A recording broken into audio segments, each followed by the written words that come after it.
So yan mga kapone, mag-start na po tayo mag-incubate. At ito po yung mga eggs na galing po dito sa mga alaga kong manok. Tuturuan po tayo ni Madam Olga, medyo kabisado niya kung paano i-set up po ito.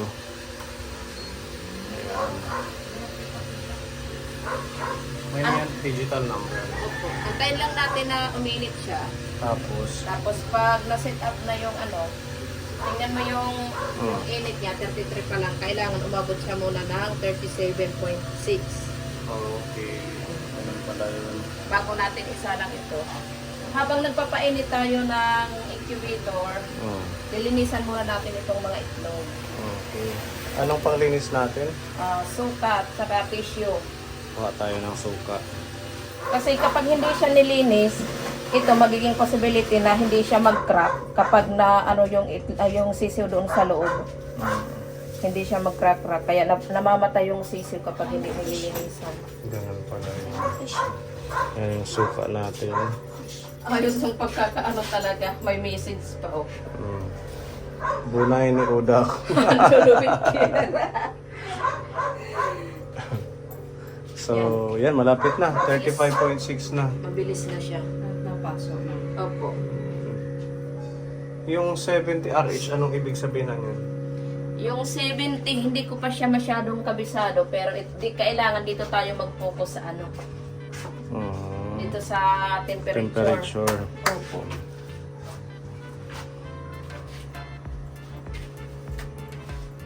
Gusto.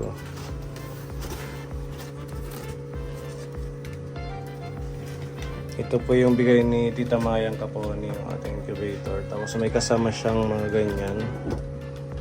At yung ilaw para pag ano tawag doon? Candling. So, papailawan kung meron ng itim, ibig sabihin fertile. Opo. 5 days, pwede na natin siyang i-candling kung may mga itim-itim na sila doon sa loob. Meaning to say, nade-develop yung sisiw doon sa loob. Pag ganyan. Okay. Pero siyang LED dito, oh. Tatapat lang siguro dyan, ano? Dito yung, yan yung dito natin ikakandling. Kailangan maingat din sa pagkakandling. Ikutin lang ito, ilalagay dito, kasi ikutin, titingnan kung ano na siya. Kung okay. 38 na. Pwede na yan. Okay lang yan. Hayaan mo na hanggang uminit ng maayos. Hindi ba natin lalagyan ng tubig sa loob? Ha? Yan, ano natin yan mamaya. Mamaya pa. Ganun pala yung pag-incubate. Saan mo nalaman ito? Doon sa pina-incubitan ko, tanong ako ng tanong. Kaya na, double purpose yung pagpa-incubate ko. Inaalam mo din. Para malaman ko kung paano yung pag-i-incubate.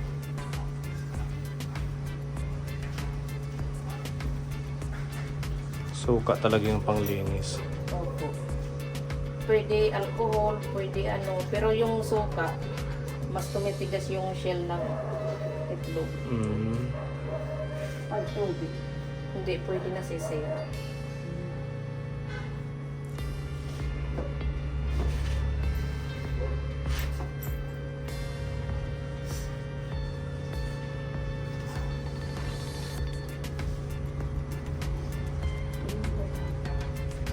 Tingnan ko pa doon sa aking mga manok, baka may itlog pa. May sabay. Ito po yung aking kulungan ng manok. Ayun na. Meron na siyang 4 na bagong mga itlog. Pasok tayo. Ayan yung aking mga chicken. Hindi pa, mamaya pa kakain. Mamaya pa kayo kakain. Ayan yung 4 na itlog. Kunin natin.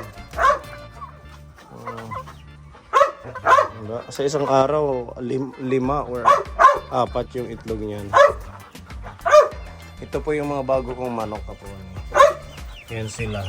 Mga Brahma. May mga balahibo yung paa niya. Parang kaya Madam Olga. Pansin niyo yung mga nila. Nguso, may mga itim. Ganyan po. 5 piraso po yan. Papadamihin natin. Malay natin dumami, mangitlog. May palagay natin yung ganitong klase ng breed ng manok. Ano. Cute yan sila. Mga palahibo nila hanggang paa. Ayan, diba? Tapos ito yung isa. Inihiwalay ko lang yung mga sisiw para hindi siya tukain dito sa mga malalaki na. Ayan. Bali 10 na po itong ano ko, mga malalaki. At 6 yung mga sisiw. Meron na tayong 16 na manok. Yung cage natin ay net lang. Tapos pinakakwarto ito pang mga maliliit. Ayan, naka-harvest tayo ng 4 na eggs. Pa-incubate natin. Dagdag. Okay ba? Ito yung isa basag. Basag. Opo. Sayang. Iulong na lang yan ni Gabin. Ulamin na lang. Ba't yung mga itlog may puti ano? Mga native siguro. Opo. Ulamin na lang ito isa.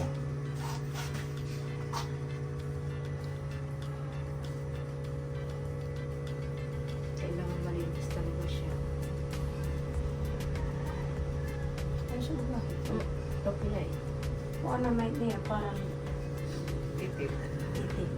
Ikakanlim muna natin bago natin ipasok. Para ma-check natin yung shell kung walang basag. Kasi minsan hindi natin nakikita may mga May lining. crack. Kahit crack hindi na pwede ano. Hindi. Hindi pwede. Minsan kasi yung mga crack na ini-incubate. Pumuputok yun sa loob. Doon nasisira yung ibang itlog.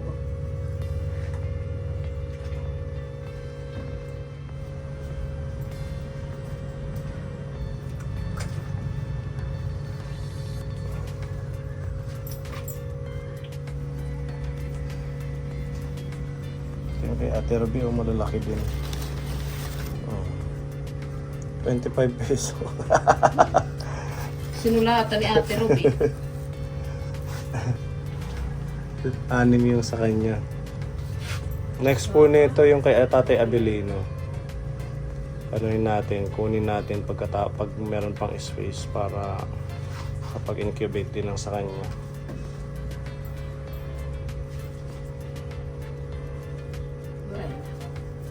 ligid. Tapos na chat to. Ganda tingnan pag nalilinisan ano. Kay Ate Ruby. 21 days ito, di ba? So, next month, June. Mag-ano pa, bilang ka, 21 days.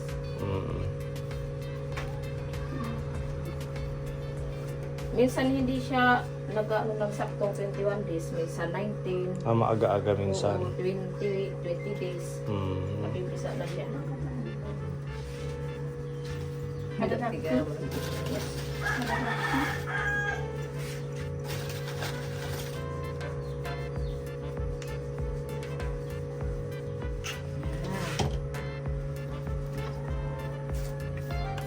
Okay.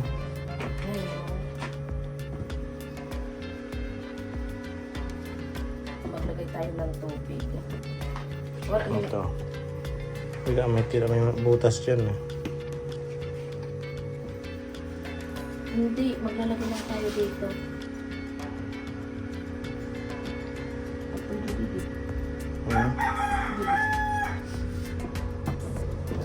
Mas maupit kung may lalata, pero yun na, kagutay lang pa namin. Ano tiya? Ito. Di ito, hantukuan na, itrim na. Tubungan. Hindi ano to binubutas yun, no? Meron siyang, ayan, no? Dito may gagano na lalagyan. Kumbaga yung ilalim nito may tubig. Hindi ka na magta-tupperware. Hindi ka na magkikinuha. Sige, pagkitahin. Kaya siya may 3 butas yan. Kasi pag nawawala ng tubig, yan, lalagay, i-refillan dyan. Susugod. Diyan mo talaga may susugod. Madami. 60 eggs. Mm. Parang pagkatay. Oo, okay lang yan. Kunin natin yung Tate Abelino para masama. Para din yung inner over yan.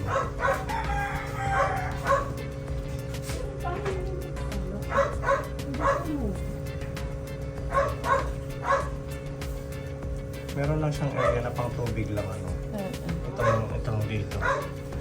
Hindi siya pupunta dito.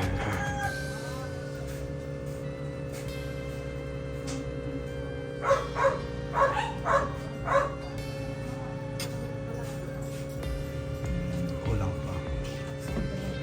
Kaya may dami yan ibisok po.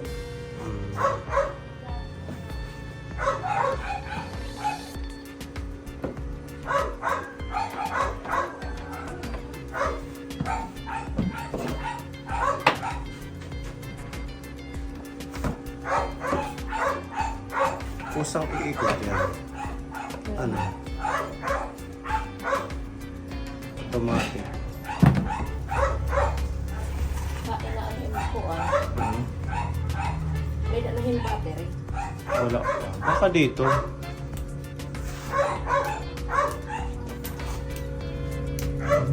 LED daw. High-tech. Meron na ano. May pailaw na.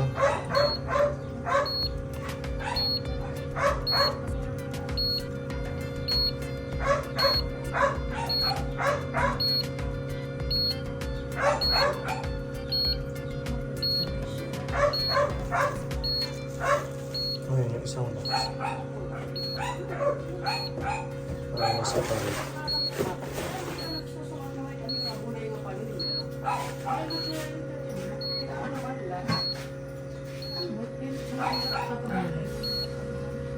Walang crack ano. Talagang kitang-kita ang loob ano, kung may itim. Gumagalaw meaning fertile siya.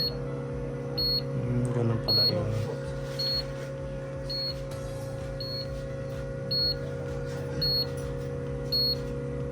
Kailangan masigurado na walang crack.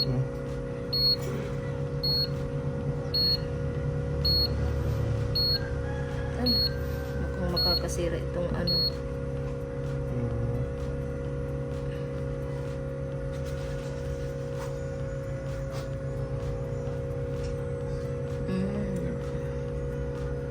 Fertile siya.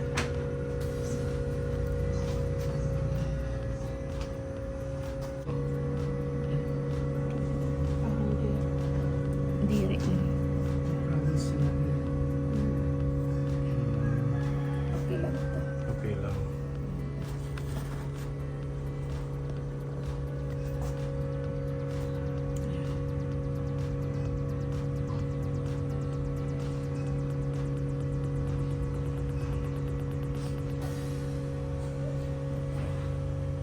Pasado sa lab test. Oo. Yung kay sir. Kay Ate Ruby mga pasado na. Sa akin perfect yan. Ingatan ko yan eh. Yan ano. Ang nipis. Malipis si Tia. Nipis ng shell yan.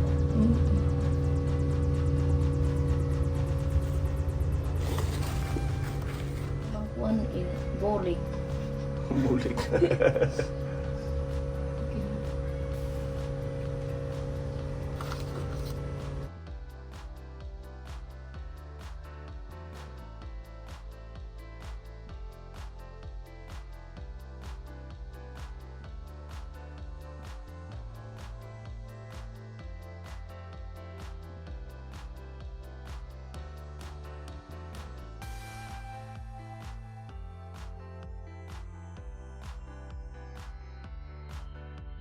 Ay, May lapuan. ay gumagalaw ano? Testing talain.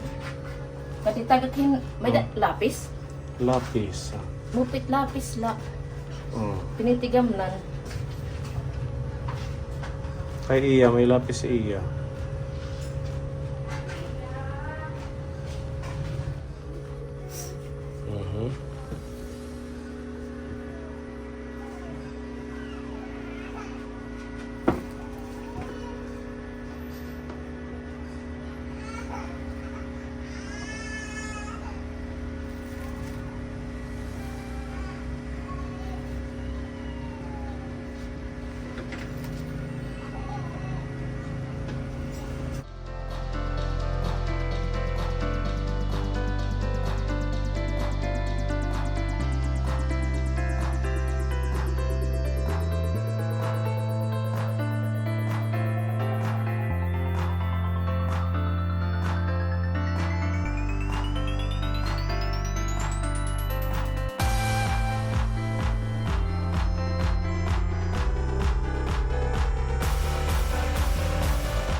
Naman na. Na. Madami ang pwedeng ano. Oo, mga 60 yata yun.